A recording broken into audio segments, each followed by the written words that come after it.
ఒక జబర్దస్త్ మాజీ జడ్జి, మాజీ హీరోయిన్, మాజీ ఎమ్మెల్యే, మాజీ మంత్రి అయినటువంటి అన్ని విధాలుగా మాజీ అయిపోయినటువంటి దౌర్భాగ్యురాలు రోజా అడ్డంగా బుక్ అయిపోయింది. ఇటలీలో దొరికిపోయింది. అసలు ఇంతకీ ఇటలీలో ఈ రోజా చేసినటువంటి బూతు పని ఏంటి? దీనికి రోజా ఏం సమాధానం చెబుతుంది?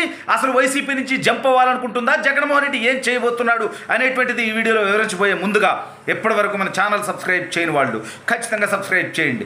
ఇక విషయానికి వస్తే రోజా ఎమ్మెల్యేగా ఉన్నప్పుడు, మంత్రిగా ఉన్నప్పుడు ఈ నికృష్టపురాలు చేసినటువంటి నికృష్ట పనులు చూస్తే ఏదో ఆమె టూరిస్టు శాఖ మంత్రిగా ఏదన్నా టూరిజం అభివృద్ధికి పాటుపడిందంటే దాన్ని అడ్డం పెట్టుకొని వారానికి 100 మందిని తీసుకెళ్లి తిరుపతి దర్శనాలు చేయించి ఒక్కొక్కరి దగ్గర దర్శనానికి 20,000 నుంచి 30,000 వసూలు చేసుకుంటూ కోట్లాది రూపాయలు దందా చేసినటువంటి నికృష్ట బతుకు మనందరికీ తెలుసు.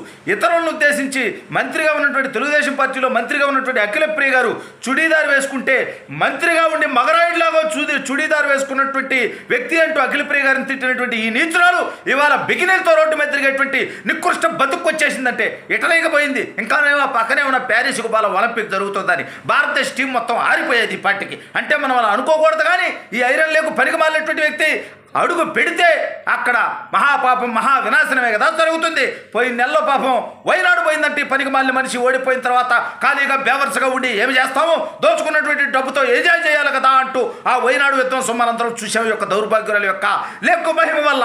అదేవిధంగా విశాఖపట్నంలో ఫ్లోటింగ్ బ్రిడ్జ్ అని చెప్పి 3 కోట్ల రూపాయలు టూరిజం నిధులు ఖర్చు పెడితే 24 గంటలు గడవక ముందే ఆ యొక్క ఏదైతే థర్మల్ షీట్లతో పెట్టినట్టుగా 30,000 రూపాయలతో థర్మల్ షీట్లతో పెట్టినట్టుగా ఏ విధంగా అయితే తేలిపోయిందో మనందరికీ తెలుసు. ఈ నికృష్టరాలు ఇప్పుడు ఇటలీ పోయి ఇటలీలో ఆడ ఈవిడ వయసు ఏందండి, ఈవిడ ఏజ్ ఏందండి, ఈవిడ గేజ్ ఏందండి. సరే మహిళ కాబట్టి నేను ఎక్కువ మాట్లాడకూడదు, అందుకని గౌరవిస్తా ఆటోమేటిక్గా.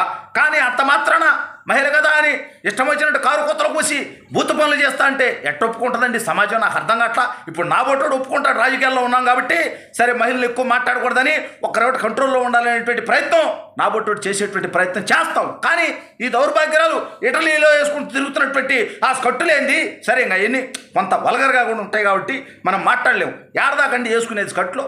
నీ వయసు ఏంది నాకు అర్థం కావట్లా. నీ కూతురే వద్దులే, ఇక నీ ఇంట్లో వాళ్ళ జోలికి రాకూడదు. ఇది ఒక రూల్, మళ్ళీ కంపెనీ రూలు. రాజకీయాల్లో ఉన్నాం కాబట్టి తెలుగుదేశం వాళ్ళందరం పాటించేటువంటి కంపెనీ రూల్ ఇది. మీరంటే నికృష్టంగా మాట్లాడతారు, ఇంట్లో లేడీస్ గురించి కూడా మాట్లాడలేము. సరే రోజా అంటే రాజకీయాల్లో ఉంది కాబట్టి తన గతంలో కారు కూతురు కూర్చుంది కాబట్టి తన గురించి మాట్లాడదాం. ఇప్పుడు ఏడదాకా వేసుకుందంటే నేనైతే సుపీలేని ఏడదాకా వేసుకుందని ఇవాళ సోషల్ మీడియా మొత్తం వైరల్ అవుతా ఉంది. ఇటలీలో భారతదేశ పరువును మంటగలిపేటువంటి కార్యక్రమం ఏదో చేస్తున్నావు రోజా, నువ్వు నాకు అర్థం కావట్లేదు. దయచేసి పక్కనే ఉండేటువంటి ప్యారిస్కు మాత్రం నువ్వు పోవద్దు.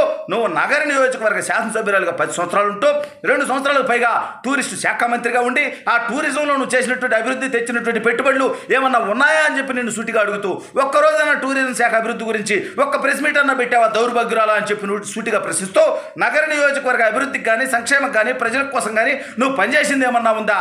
సిగ్గు ఎక్కువ లేకుండా 45,000 ఓట్లతో ఓడిపోయిన తర్వాత ఇంకా కారు కూతలు కూయటానికి నువ్వు బయలుదేరిపోతున్నావు అంటే తిరుపతిలో నువ్వు చేసినటువంటి ఏదైతే దందాలు చేసావో, ఏదైతే నువ్వు దర్శనాల పేరిట కోట్లాది రూపాయలు దోచుకున్నావో, దయచేసి రాబోయేటువంటి కొత్త టీటీడీ చైర్మన్ గారు, ఆల్రెడీ ఉన్నటువంటి టీటీడీఓ శ్యామలరావు గారు, వీళ్ళందరూ కూడా దాని మీద విచారణ చేయాల్సినటువంటి అవసరం ఉంది. ఎందుకంటే పరమ పవిత్రమైనటువంటి తిరుపతి దేవస్థానాన్ని ఎండబెట్టుకొని డబ్బు సంపాదించుకున్నటువంటి ఇటువంటి నికృష్టాల మీద చర్యలు తీసుకోకపోతే భక్తుల మనోభావాలు దెబ్బతినేటువంటి అవకాశం చాలా ఎక్కువ ఉంటుంది. కాబట్టి దయచేసి వీడి మీద చర్యలు తీసుకోవాల్సినటువంటి అవసరం ఉంది. ఇద్దరు అన్నలను అడ్డం పెట్టుకొని నగరంలో వీడు చేసినటువంటి భూదోపిడీలు, మట్టి దోపిడీలు, ఇసుక దోపిడీలు, అరాచకాలు, గంజాయి, డ్రగ్స్, ఈ దౌర్భాగ్యాలు చేసినటువంటి నికృష్టం ఏంటంటే నాకు అర్థం కావట్లే. ఈవిడ ఏజ్ ఏంటి, ఈవిడ గేజ్ ఏంటండి? పబ్బులకి క్లబ్లకి తిరగటం ఏంటంటే నాకు అర్థం కావట్లే. పైగా ఇటలీలో పదే ఇటలీ గురించి మాట్లాడుతున్నారు. మీరు కూడా ఏమనుకోవద్దు, మనం ఎప్పుడు పోలే. బట్ ఆవిడ గారు గతంలో మంత్రిగా ఉన్నటువంటి అఖిలప్రియ గారు చుడీదార్ వేసుకుంటేనే తప్పు పెట్టినటువంటి ఈ నికృష్టురాలు మిడ్డీలు, చెడ్డీలు, స్కట్టులు, గిట్టులు 7 దాకా వేసుకొని ఏంటంటే నాకు అర్థం కావట్లే. చూడాలంటే సభ్య సమాజం తలదించుకోదు. పైగా రాజకీయాల్లో ఉన్నాం కాబట్టి అటువంటి వాటికి కొంచెం ఎక్కువ మాట్లాడకూడదని మేము కోరుకున్నప్పటికీ ఒక మంత్రిగా చేసి, ఒక శాసనసభ్యురాలుగా చేసి, గతంలో నోరుంది కదా అని లోకేష్ అని కారు కూతలు కూసి గతంలో రాజశేఖర్ రెడ్డిని పంచలోడు తీసుకొడతా అన్నటువంటి ఈ దౌర్భాగ్యాలు తెలుగుదేశంలో ఉన్నప్పుడు ఈ మాటలు మాట్లాడి మళ్ళీ కాంగ్రెస్లో వైఎస్ఆర్ కాంగ్రెస్ పార్టీలోకి పోగానే చంద్రబాబు నాయుడు గారి గురించి, లోకేష్ గారి గురించి కారు కూతలు కూసింది. లోకేష్ గారికి చీరలు పంపిస్తా ఉంది. అంటే మహిళలంటే అంత చులకన భావమా నీకు? చీరలంటే అంత అసహ్యమా నీకు? నీలాగా అందరూ మిడ్డీలు, చెడ్డీలు, కట్టులో వేసుకోవాలంటే, బిగ్నీలు వేసుకోవాలంటే తప్పు రోజా గారు అని చెప్పి మీ అందరికీ తెలియజేస్తూ, ఈవిడ గారు ఒక మహిళగా ఉండి రాజకీయాల్లో ఉండి జబర్దస్త్ బూతు జోకుల కార్యక్రమం ఏంటండి? మహిళల మీద అక్రమ సంబంధాల మీద, మహిళల భార్యల మీద అక్కడ వేసేటువంటి బూతు జోకులకి ఈవిడ గారు నవ్వేది. ఆ శేఖర్ మాస్టర్తో వేసినటువంటి డ్యాన్స్ భంగిమలు చూస్తే కాసేపు ఇరిటేషన్, ఫ్రస్ట్రేషన్ మనకు కూడా వస్తుంది. ఈ రాష్ట్ర ప్రజలకి ఈవిడ ఏ సంకేతం ఇచ్చింది? ఈ రాష్ట్ర యువతకు కానీ, ఈ రాష్ట్ర భవిష్యత్తు కోరుకునేటువంటి వ్యక్తులకు కానీ నువ్వు ఇచ్చినటువంటి సంకేతాలు ఏంటి? మంత్రిగా కానీ, శాసనసభ్యురాలు కానీ ఇవాళ ఓడిపోయి కూడా సిగ్గు లేకుండా మొన్న తమిళనాడులో ఒక దేవాలయంలో పారిశుద్ధ్య కార్మికులు ఫోటో తీయడానికి వస్తే పక్కకు జరగండి అంటది. అంటే ఇంకొకసారి తను మంత్రిగా ఉన్నప్పుడే ఒక పోలీసులను ఉద్దేశించి మేమేమి ఎస్సీ ఎస్టీలం కాదంటది. అంటే ఎస్సీ ఎస్టీలు అంటే నీకు అంత చులకన భావం, అంత నీచమైనటువంటి భావం ఉందా నీకు? ఒకసారి ఒక సిఐని, ఆ సిఐ నింజా కొడుకు లచ్చలు మింగేసి అని చెప్పి గతంలో మాట్లాడు. ఏంది ఇంత నికృష్టమైనటువంటి భాషను మాట్లాడటం? అంటే ఏం సభ్య సమాజానికి మెసేజ్ ఇవ్వదలుచుకున్నావు? ఇవాళ ఇటలీలోని బూతు భాగవతం రాష్ట్ర ప్రజలందరూ తిలకించారు రోజా.